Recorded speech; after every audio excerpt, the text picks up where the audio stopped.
C'est magnifique. C'est magnifique. Voilà, je connais. Les Tunisiens font se régaler. C'est deux jeunes, donc Mohamed et puis... Bonjour, ça va bien ça, tu vois, frère.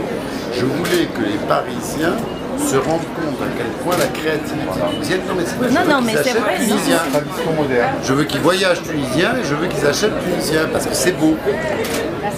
Faire connaître encore mieux, c'est dire aux Parisiens, vous avez admiré la révolution tunisienne, vous savez qu'il y a des belles plages, d'accord. Il y a une créativité extraordinaire. Regardez le talent qui se déploie sur cette place aujourd'hui et vous verrez que les artistes tunisiens, les artisans tunisiens, que ce soit à Tunis mais aussi dans des endroits plus reculés comme Sechlen, sont vraiment des gens pleins de talent, pleins de vitalité et pleins d'amour.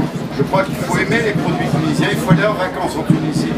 Parce que le peuple tunisien, que tout le monde sait, accueillant, chaleureux, il est encore plus décontracté, il est encore plus épanoui parce qu'il est libre.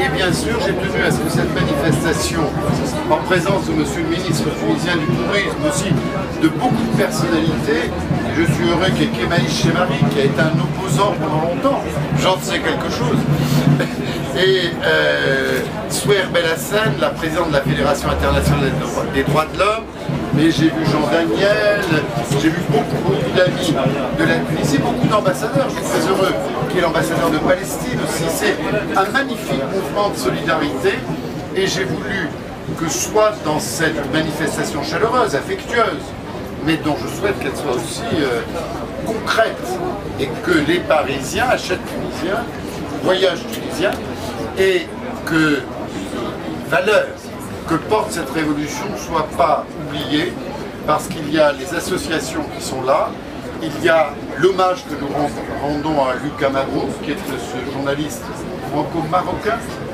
qui a été tué malheureusement dans ces événements. Je voudrais vous rappeler que les manifestants, le peuple tunisien qui a fait la révolution n'a jamais commis un seul acte de violence. Jamais. Il y a eu des actes de violence de la police, il y a eu des délinquants aussi. Et le peuple tunisien, en sursaut, en révolte pour construire son avenir, n'a jamais commis la moindre violence. Que je peux. Il y a d'ailleurs ici les associations comme Terre d'Asile, Reporters sans frontières et d'autres qui sont là parce que notre solidarité, elle n'est pas seulement souriante, elle est aussi active, concrète.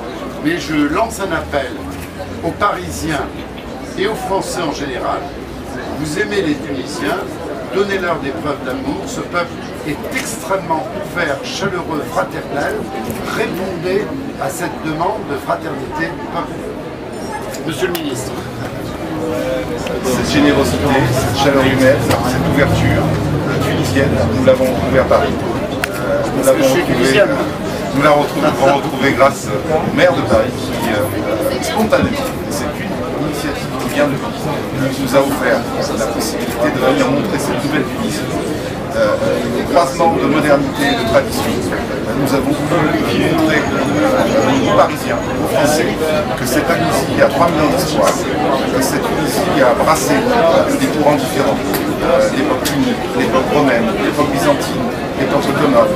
Toutes les religions s'y sont croisées.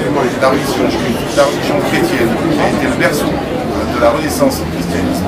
Les chrétiens ayant été persécutés en Judée, la religion musulmane avec le 3e dieu saint à Kérouan, de manière complètement pacifique. Et cette révolution a été à la fois spontanée et rapide, mais comme le soulignait le maire de Paris, tout à fait pacifique.